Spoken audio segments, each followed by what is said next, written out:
Quadriceps muscle group, vastus medialis. Right here. VMO, Right here. vastus lateralis, rectus femoris, Here. sartorius muscle, Yes. quadriceps tendon, Right here. patella, Here. patellar tendon, Right here. tibial tuberosity, Right there. lateral meniscus and joint line, Right there. fibular head, Right there. LCL, Right here. popliteus tendon, Back here. biceps femoris tendon, That one is behind the IT popliteus. band, Down here. Gerdy's tubercle, Right there. medial meniscus and joint line, Right there. medial femoral condyle, Right there. medial tibial plateau, Right there. MCL, Right there. pes anserine tendon and bursa, Tendon is right there, and the bursa is on top of it.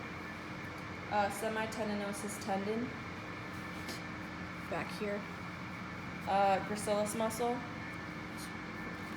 Here.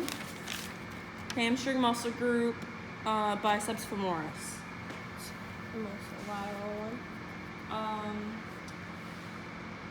semimembranosus, Right here. and then tendinosus, That one's kind of on top of the membranosa. popliteal fossa, Popliteal fossa is the little armpit. heads of the gastrocnemius muscle. Here is the origin of the head, and then the insertion is down there. That's all. Alright, so for active range of motion, I'm going to have you bring your knee in and out like this. Alright, you do that a couple times. And then I'm going to test range of motion. So the stationary arm is going to be back there, and this one's going to be towards the lateral malleolus. I'm going to have you flex. And that's at about 136, which is in the normal range of 135 to 145. I'm going to have you lay flat and then extend your knee all the way. It's at about -2, which is in the normal range of 0 to -10. And that is all for active range of motion. So for passive range of motion, I'm going to flex and then extend the knee. And then we're going to go into manual muscle testing. So for flexion, I have you push up against my hand. Or for extension, push up against my hand, like that. And you want to stabilize the hip when you do that. And then for flexion, I'm going to have you flip over. And then stabilize the hip and push up against my hand. Alright, and then for the next one, I have you internally rotate or invert foot and then push up against my hand. And then invert and push up against my hand. And that is all for manual muscle testing. So I'm going to go into the special test. So for the first one, it's the sweep test. So I'm going to come in here and push together, and that's a test for excess swelling.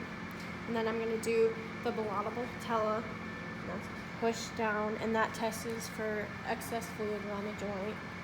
And then I'm going to have you do the noble compression test.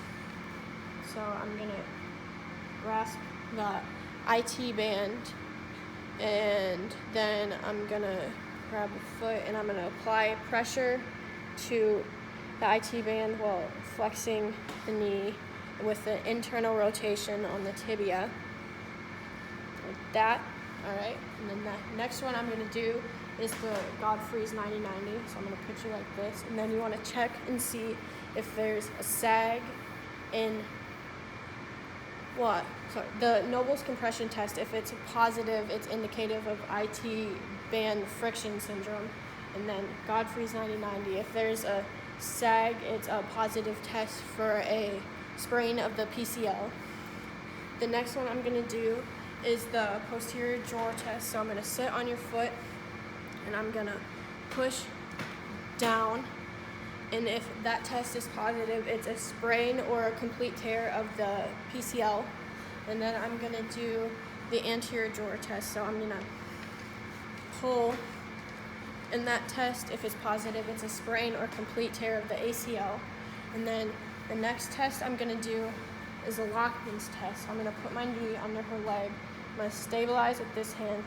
I'm gonna pull anterior with this hand. And if that test is positive, it's indicative of a sprain or complete tear of the ACL. So next, I'm gonna do the valgus stress. So I'm going to put a hand on the lateral side, and then I'm gonna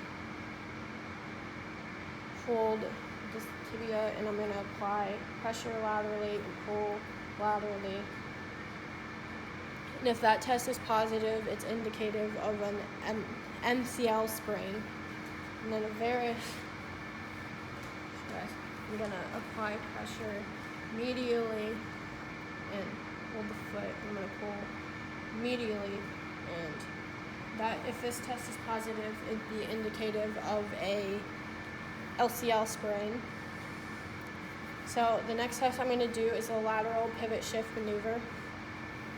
So I'm gonna apply pressure laterally, and then I'm gonna internally rotate the tibia with the other one, and then I'm going to flex the knee. And if that test is positive, it's anterolateral rotary instability or damage to the ACL or LCL. And then next, I'm gonna do the Slocum jaw test, and I'm gonna do internal rotation. So I'm gonna internally rotate the foot, and I'm gonna sit on your foot again, and I'm gonna pull out. And if that test is positive, it's lateral rotary instability or damage to the ACL or LCL. And then I'm gonna externally rotate the foot, and I'm gonna pull out again. And if this one is positive, it's indicative of a anteromedial rotary instability or damage to the ACL or MCL. And the next one, I'm gonna go into Houston's, and I'm gonna do internal rotation, and I'm gonna sit on the foot, and I'm gonna push in. And if this test is positive, it's posterior medial rotary instability or damage to the PCL or MCL. And then I'm gonna externally rotate the foot and sit on it again, and I'm gonna push in again. And if this test is positive, it's indicated of a posterior lateral rotary instability or damage to the PCL or LCL. And then the next thing I'm gonna have you do is the Thessaly, the Sally test. So I'm gonna need you to stand up for that one. And I'll hold the camera, and you can hold my hands, and you're gonna get on one knee and bend a little bit, and then you're gonna rotate either way. And if this test is positive, it would be indicative of a meniscal tear. And the next test I'm gonna do is the Apley's compression and depression test. So I'm gonna need you to flip over. So for compression, I'm going to apply pressure to the tibia, and while internally and externally rotating the foot, so apply pressure. And then for the distraction, I'm gonna pull up while I'm internally and externally rotating the foot. And if this test were to be positive, it would be indicative of a meniscal tear. And then the last special test I'm gonna do is the McMurray. So I'm gonna need you to flip over, and I'm gonna put my hand underneath and grab both the lateral and medial, and then I'm going to grab the calcaneus with this one, and I'm going to internally and externally rotate the foot while I internally and externally rotate the lower leg. And that's that one. And if this test is positive, it's indicative of a meniscal tear. And then after that, I'm going to go into the myotomes and duratomes. So for L1, comes over across here and into the groin, and the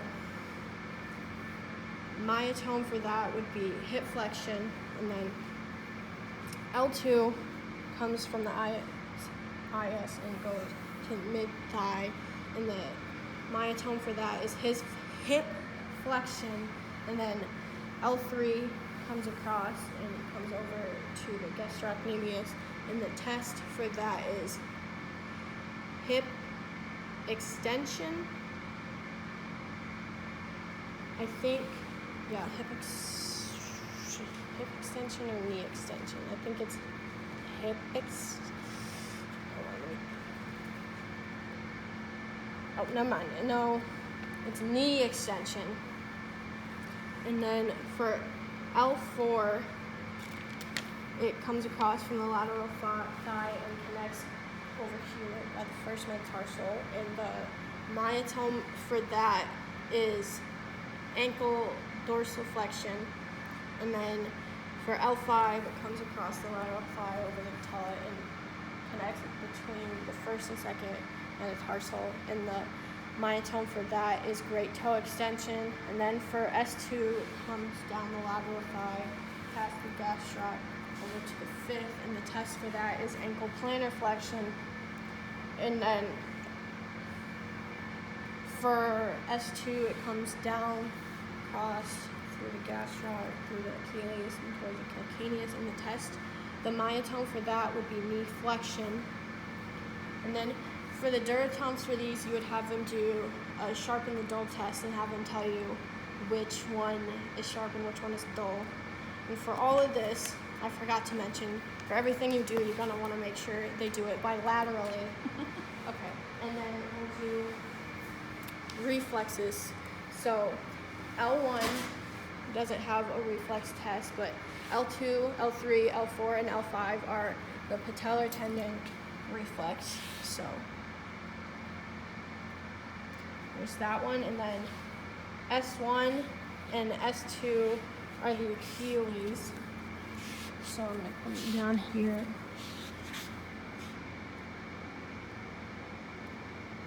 All right, and that is all of them.